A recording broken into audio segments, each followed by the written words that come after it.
তো আজকে বিকেলে তোমাদের দাদা আর বেরোয়নি, কারণ ও তো হাঁটতে যাওয়ার কথা ছিল, তো আজকে আর যায়নি।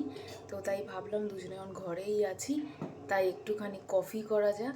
আর কফির সাথে আরেকটা জিনিস আছে যেটা আজকে সকালবেলা তোমাদের দাদা এনেছে, সেটা তোমাদেরকে দেখাচ্ছি, দাঁড়াও। এই যে তোমাদের দাদা এনেছে নিমকি। ঝুরি ভাজা এনেছিল, বাট ঝুরি ভাজা খাবো না, আজকে ভাবলাম নিমকি দিয়েই খাই কফিটা।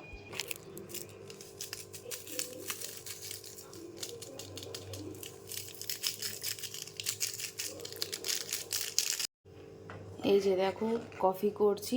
তোমাদের কি মনে হয় কালারটা ঠিক হয়েছে কফির নাকি না?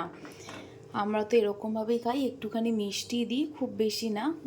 কফিতে অতিরিক্ত মিষ্টি হলে না ভালো লাগে না। আর আমি কি করি বলো তো, ছোটো ছোটো পাতা কিনে রাখি, যখন মন চায় শীতের টাইমে তখনই করি। নাহলে না বড় বড় পাতাগুলো কিনলে সে না জমে যায়, রেখে দিলেই জমে যায় যদি মুখটা খুলে রাখি।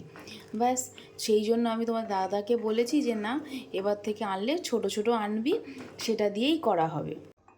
এই যে দেখো এখন কফি ঢালছি, আর একটু ঢালতে ঢালতে না একটু হাত থেকে পড়ে গেছে, আসলে সর হয়েছিল তো সেই জন্য। আর এই গরম গরম শীতে কফি খেতে না আমার দারুণ লাগে।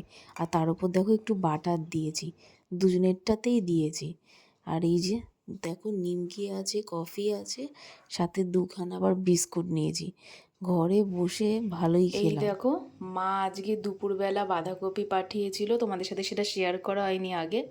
রাতের তরকারি পাঠিয়েছিল, এটা হচ্ছে মাছের মাথা দিয়ে করেছে, খেতে দারুণ হয়েছিল, খুব ভালো হয়েছে। আমি আর তোমাদের দাদা ভালো মতন করেই খেয়েছি।